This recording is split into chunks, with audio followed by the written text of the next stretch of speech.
Olá, seja muito bem-vindo ao programa Ponto de Vista, o seu programa semanal de conhecimento, de debate, enfim, de cultura. Hoje o nosso tema será hidrelétrica no Rio Piquiri. Sim ou não? Para nos orientar nesse debate, acolho os meus convidados. Marilza Dias Ferreira, que representa a PP Sindicato, Robertson Azevedo, que é promotor de justiça e também doutorando em ecologia, e Filomena Sandri, que representa a ADEMA, Associação de Defesa do Meio Ambiente. Sejam muito bem-vindos a esse espaço de debate, de construção do conhecimento, e muito bem-vindo você em casa ao programa Ponto de Vista, o programa onde cada ponto de vista é a vista de um ponto. Marilza, para a gente começar talvez a calibrar nosso debate, é possível hoje tirarmos um raio-x da situação dos rios do Paraná? É possível saber que os rios do Paraná eles estão, como na maioria do Brasil e até do mundo, muito impactados por barragens. Né? Uhum.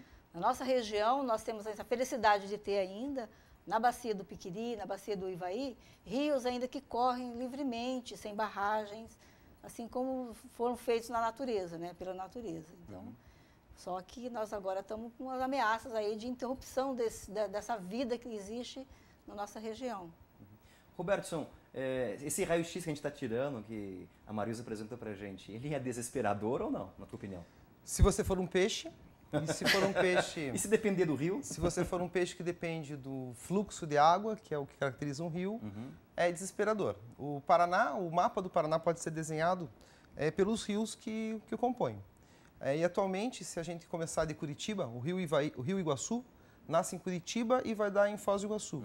Ele é todo barrado. Ele tem 6 usinas hidrelétricas de grande porte. Engraçado, e no senso comum a gente tem só a imagem da Itaipu só, né? Não. No rio Iguaçu, que nasce em Curitiba, né? Sai do leste do Paraná, primeiro Planalto e vai. São 6 barragens de grande porte. São diversos municípios afetados. São milhares de pessoas que no processo de construção dessas barragens tiveram que sair de casa, né? Abandonar a vida que tinham no lugar anterior. O rio Paraná no Brasil, todo mundo conhece, a partir de entre Guaíra e Foz do Iguaçu é o lago de Itaipu, que é responsável por 1/4 de toda a produção de energia elétrica no Brasil. 1/4? 1/4 de toda a energia elétrica do Brasil é produzido por Itaipu. E no caso do Paraná, necessita realmente dessas outras barragens e usinas? O rio Paranapanema, que faz a divisa do Paraná com São Paulo, é todo barrado. Todo barrado. E aí em Curitiba, na região primeiro Planalto, existem várias barragens que a água é levada lá para o pé da Serra do Mar e é gerada energia. Então, o Paraná exporta energia elétrica, no sentido em que a energia elétrica produzida por Itaipu, que é 1/4 de toda a energia brasileira, mais todas as barragens do Ivaí, do Piquiri, tem que cortar.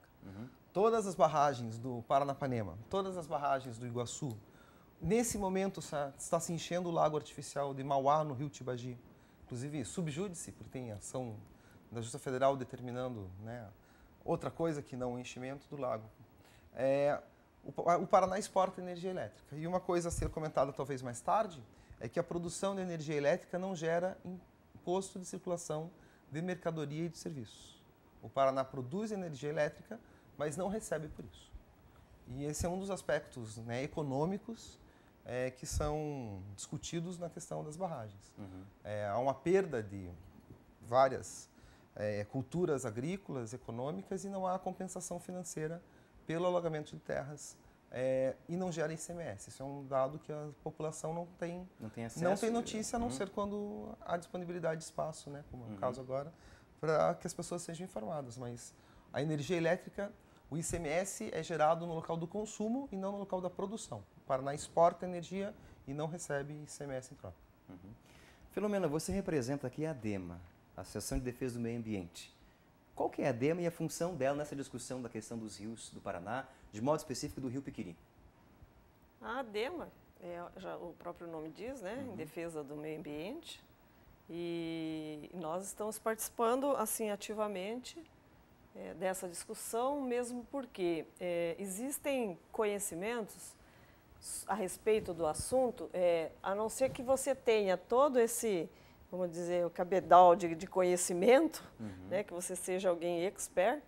Esteja fazendo doutorado em ecologia. Um doutorado em ecologia, a professora, né, do sindicato dos professores estaduais, você não saberia reconhecer um empreendimento que, na verdade, parece ser o mais importante. Então, quando você está nessas questões ambientais, você vai enxergar esse tipo de obra ou esse tipo de empreendimento com outro olhar, com outros olhares, né? Por exemplo, nesse das questões das barragens, uma questão que está assim atravessada, transversal, seria o quê? Os planos de energia nacional, os planos de energia alternativos, eólico, solar, né? De biodigestores. Então, quando a gente vê um empreendimento deste, que ainda é da época de empreendimentos como a Itaipu, que foi numa época de ditadura nacional, né? Aí continua-se usando esse tipo de empreendimento ainda para barramentos de rios agora, não tem como não participar, né? Como ambientalista, como defensor de natureza, das questões ambientais, sabendo que existem alternativas para isso. Né? Essas alternativas, elas viabilizariam o quê? Então, empreendimentos como usinas eólicas, parques eólicos, parques solares, né? Energias alternativas, outras como biodigestores, qualquer outro tipo de energia que possa também gerar a energia necessária. Mesmo porque, como ele disse, né, o Paraná já é fornecedor para o Brasil. Então, é uma questão assim, fica uma pergunta no ar para nós ambientalistas, né?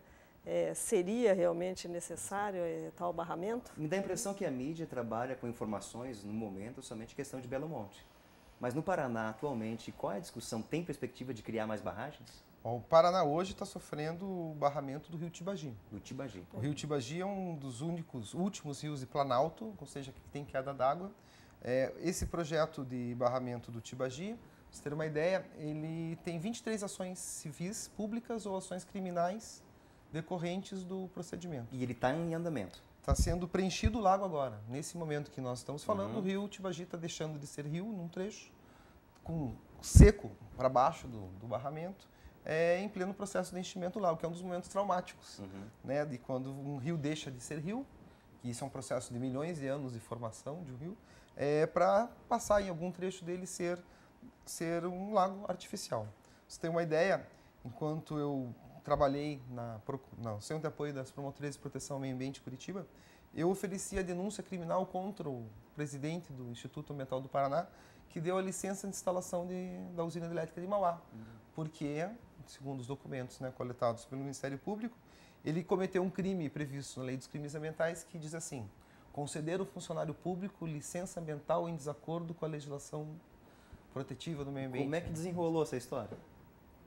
Ou não desenrolou? Não desenrolou. Na verdade, a ação criminal continua, assim como as diversas ações civis públicas contra os empreendedores continuam. O fato é que isso acontece, né? Isso está acontecendo em Belo Monte. Existe um mecanismo legal que é a suspensão dos efeitos de uma liminar ou mesmo de uma sentença que contraria os interesses econômicos de pessoa jurídica de interesse público.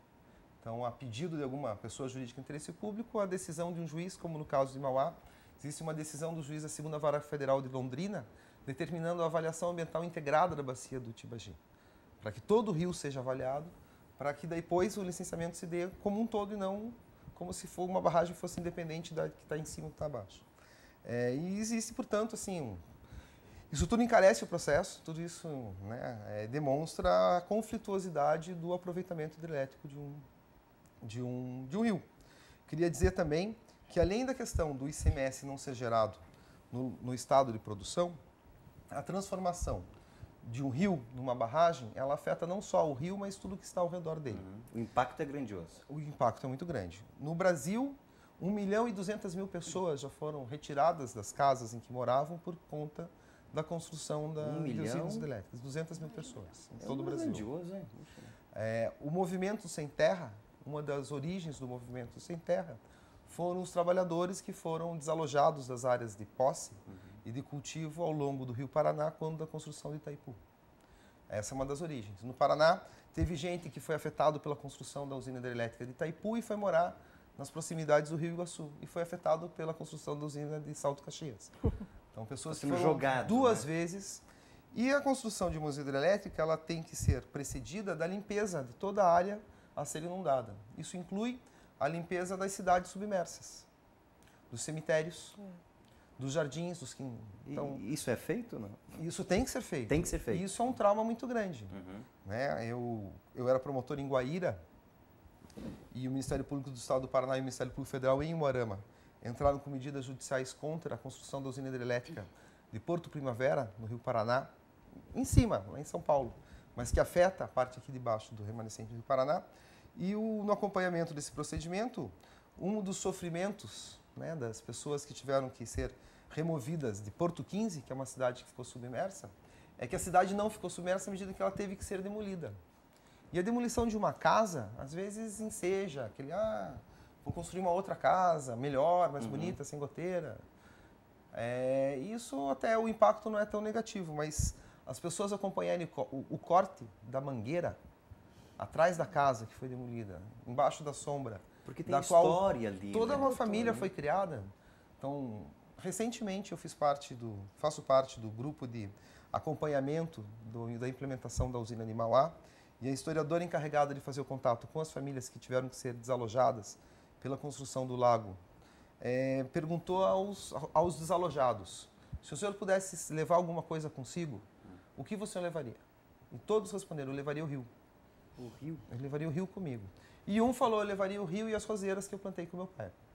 Porque as roseiras que foram plantadas pelo pai vão ter que ser cortadas, como tudo tem que ser cortado, porque afinal de contas o rio que correu durante milhões de anos vai ficar parado. E na água parada tem que estar limpa, sob pena de você causar mais prejuízos que o simples alagamento de uma área. Porque isso muda, equivale a fazer uma barragem nas veias do cérebro é um AVC. Uma barragem é um AVC no rio. É um AVC no rio. Você para o que caracteriza o rio é o fluxo. Quando você tem uma barragem, você descaracteriza esse fluxo, que era um ambiente lótico, de água corrente, passa a ser um ambiente lêntico, de água parada. Por isso que barragens em áreas tropicais está associada ao aparecimento de algumas doenças que são típicas de lugares quentes com água parada. Malária, dengue, esquistotomose, leishmaniose. São doenças, né, que são associadas ao represamento de grandes áreas. Isso. O Paraná sofre com isso. E em todas as outras barragens que já existem. É um impacto muito maior que a gente imagina, o que a mídia às vezes apresenta para a gente. Simplesmente, vão ter que sair daqui, ponto final. Né? Às vezes a hidrelétrica é apresentada como uma energia limpa. Embora hoje esse conceito só as pessoas muito desinformadas ainda utilizam, porque os próprios barrageiros hoje estão concordando que a energia hidrelétrica é uma energia suja. Ela polui, ela contamina, ela destrói os ambientes, ela destrói a fauna, a flora, né? Tem impactos econômicos, impacto nas pessoas. Então, não são só as pessoas moradoras. É um conceito a ser revisto. Já foi revisto, já se admite que realmente a hidrelétrica ela não produz uma energia limpa, não é energia suja, porque o custo ambiental, mesmo o custo econômico, na nossa região especificamente, é bastante alto. Sabe? Por exemplo, os municípios que foram atingidos pela construção da usina de Capivara, no Rio Paranapanema, pela CESP na época, num acordo que eles fizeram com o Ministério Público Estadual para reflorestamento da área de 100 metros de APP, Mindeira ao Lago, eles fizeram o levantamento deles e demonstrou que se os municípios arrecadassem ICMS do plantio de cana, que é o que produz ali, o ICMS da cana seria maior. Que são os royalties, né? A compensação financeira pela utilização da terra. Com detalhe, esses royalties acabam. Eles não são eternos. Eles não são? Não são eternos. Eles duram até o tempo da primeira concessão. A renovação da concessão já não implica o royalty. Sendo que no ICMS, continuando a existir a prática agrícola, e sempre é possível melhorar as técnicas e produzir mais, melhorar as formas de arrecadação de ICMS. Então o município ele perde, existe uma depressão. A pergunta é, qual é a principal atividade econômica do município de Palotina, por exemplo? Agropecuária. Toda a área que hoje é plantada com soja, com milho, com soja transgênica que seja, com milho transgênico que seja, Se ela for transformada no lago artificial, você vai estar deprimindo a economia agrícola. As áreas que hoje são produtivas dentro do agronegócio, né, do oeste, do noroeste do Paraná, se for transformada em água, ela sai do mercado. A indenização ela é devida ao proprietário da área. Mas muitas vezes, a maioria dos imóveis rurais, não existe só a atividade econômica do proprietário. Muitas vezes, num sítio mora o proprietário, a esposa, a filha e o marido da esposa. Em caso de desapropriação por inundação, Como fica? o proprietário recebe indenização pelo valor de mercado. O genro, a filha, Adeus, o arrendatário, o meeiro, o parceiro, o boia fria, o empregado, o tratorista. Esses têm o posto de trabalho suprimido. Afinal de contas, uma granja. Todas as pessoas que trabalham na granja, o dono da terra onde a granja está, ele recebe indenização. Os outros estão fora do mercado. Marilza, no primeiro bloco nós conversamos um pouquinho dessa visão mais ampla da saúde dos rios no Brasil, no Paraná, trocamos algumas ideias sobre o fato de desapropriar quem está ali. Mas como é que está na região nossa, que é a região noroeste? Como é que são os rios aqui? Nós temos rios realmente? Temos barragem? Diga uma dica pra gente. Nós temos rios. Rios. Ainda um pouco que sofrendo com a falta de vegetação ciliar, né? Sofrendo com os venenos da agricultura, assoreamento, mas ainda temos rios. Né? Mas o problema maior é que agora as ameaças são muito maiores com os projetos hidrelétricos que temos Para a região nós temos projetos hidrelétricos. Temos. No Rio Guairê, né? Nós temos no Rio Guairê, eles têm projetos de fazer 6 pequenas centrais hidrelétricas. 6. Uma já está em processo de licenciamento, né, contra a qual nós estamos nos organizando, participando na região. Tem muitas pessoas interessadas em proteger seus ambientes, suas propriedades, o rio. Então, nós estamos nos organizando, né, para discutir essa questão com as comunidades. Então, existe realmente uma já em fase de licenciamento, né, nós estamos na fase de audiências públicas para a liberação das licenças para a construção dessas usinas. Mas também temos, assim, no Rio Piquiri, na nossa região, nós temos aqui entre Iporã e Assis, Chateaubriand, ali tem um projeto já em andamento também, de uma hidrelétrica na Corredeira dos Índios, né?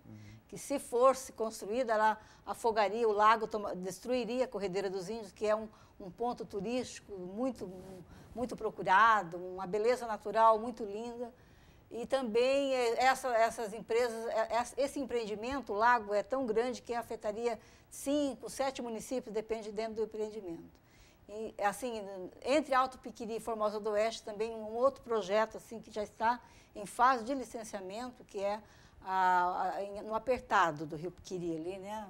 Seria hidrelétrico apertado também, que também destruiria o apertado. Então, o pessoal da região aqui conhece bem, né? Tem, assim, bastante afinidade com a região, é um lugar muito especial, o apertado, o Rio Piquiri, que tem, em média, 150 metros de largura, ele se estreita para 15 metros. Então, é um lugar de uma beleza, assim, cênica muito linda. E também, então, nós estamos com esses projetos aí, tem uma organização bastante grande na região já, uma organização bastante forte, né? Tem o movimento próprio Piquiri, que está se organizando contra essas hidrelétricas, que são 15 projetos no Rio Piquiri, 15 no Rio Piquiri e 6 projetos no Rio Goerê. Esses que estão mais aqui, digamos assim, da gente, no nosso quintal, né?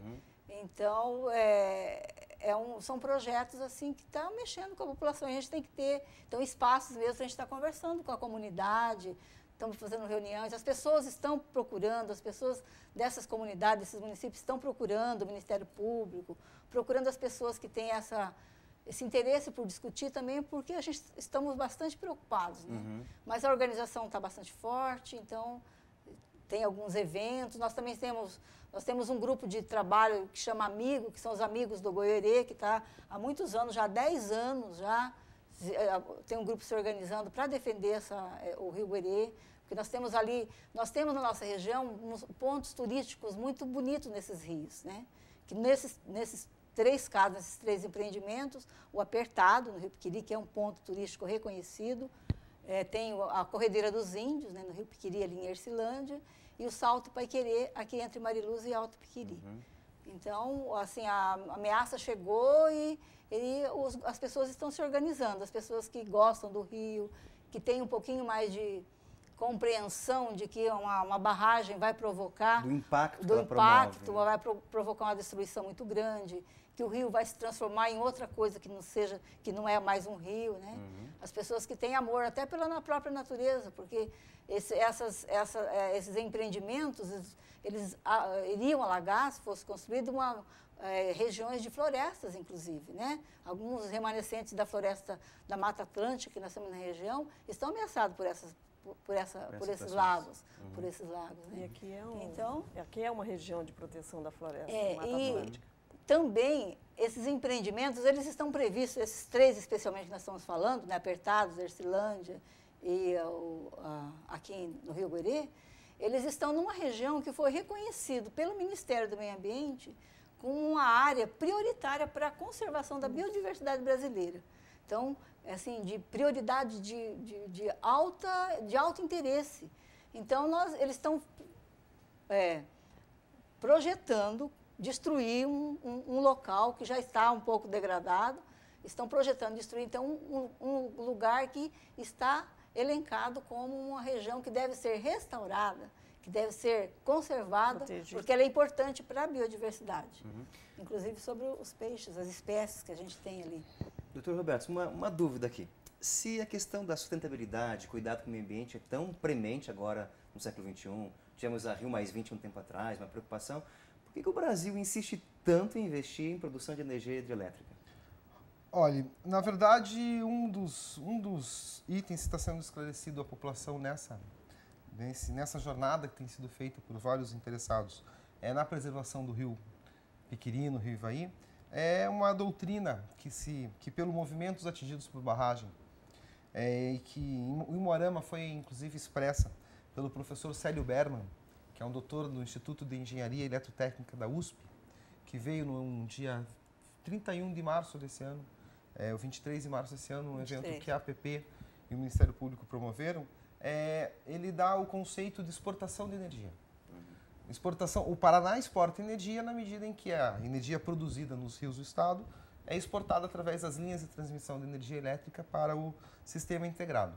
Mas existe também o conceito de exportação de energia, porque toda a energia que vem sendo produzida pelos novos empreendimentos hidrelétricos, ela tem como destinatário 6 indústrias, que é a indústria de transformação do alumínio, da cerâmica, do cimento, da petroquímica, da papel e celulose e da... Tem mais são as 6 eletrointensivas. Petroquímica, cerâmica, metalurgia, alumínio, papel e celulose e cimento. São os 6 eletrointensivos, que são 6 indústrias... Que consomem mais? Que consomem muito mais do que qualquer hospital, que qualquer escola, que qualquer refrigerador de peixaria, porque são processos industriais em que é basicamente, por exemplo, alumínio é basicamente a bauxita e muita energia elétrica. E é exportado. Isso tudo é exportado. Boa parte 90% de toda a produção de papel e celulose é exportada, né? Então existe esse conceito da exportação da energia.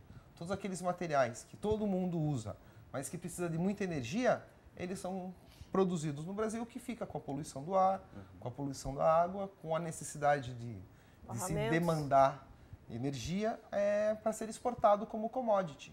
Então você não está produzindo energia para a escola ou energia para o hospital, você tem energia para os grandes grupos econômicos. Tem a porcentagem mais ou menos quanto de energia esses 6 ramos gastam da energia do Brasil? Em torno de 75% da produção nacional. É muita coisa. Bom, um exemplo que tem é, por exemplo, a extração de minério, né? O Brasil exporta 24 trens de minério por dia que vão para o porto e que exporta e que depois ele volta, por exemplo, trilhos de trem. O Brasil compra. Aí ele compra de volta. O alumínio vai em lingote e volta em clipes. Isso, volta nos mais diversos materiais que a gente utiliza no dia a dia. E como é que a gente, eu, por exemplo, cidadão comum, posso fazer para participar dessa discussão? Que caminhos me são abertos para eu poder me inteirar disso?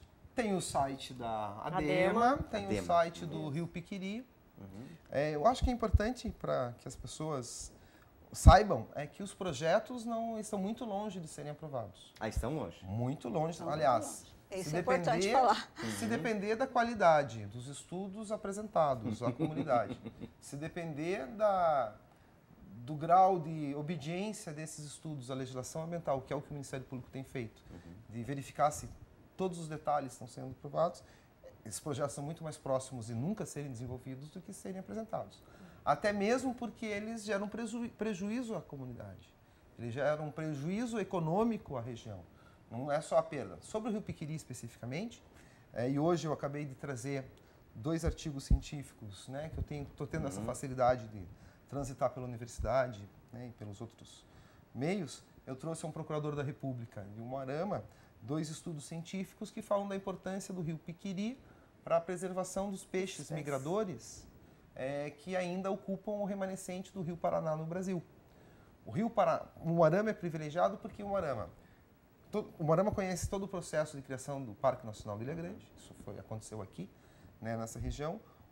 É um triângulo, o Rio Ivaí, o Rio Piquiri e o Rio Paraná formam caracterizam uma região que hoje no Paraná nenhum município tem o privilégio que o Umuarama tem de ser tão próximo de 3 rios tão produtivos do ponto de vista, né, biológico, com um potencial econômico muito grande de turismo. Inclusive, está para vir para a região. Na verdade, hoje eles já estão aqui na foz do Rio Piquirico, Paraná, fazendo estudos na Vila Real da Cidade Real de Aguairá, mas eles estão vindo para cá para fazer a avaliação do potencial turístico, paisagístico, histórico, arqueológico dos apertados do Paiquerê, inclusive com fins de tombamento, né? Fazer a declaração do tombamento da paisagem do Rio Piquiri por conta da sua importância histórica e artística.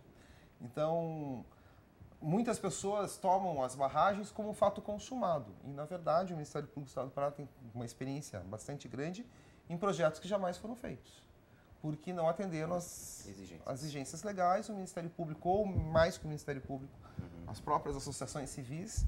Um exemplo disso é o empreendimento de Tijuco Alto no Ribeira do Iguape, que a Votorantim queria fazer, né, no Ribeira do Iguape, que é um dos poucos rios do estado de São Paulo e do Paraná que não foram barrados, para alimentar uma indústria de alumínio.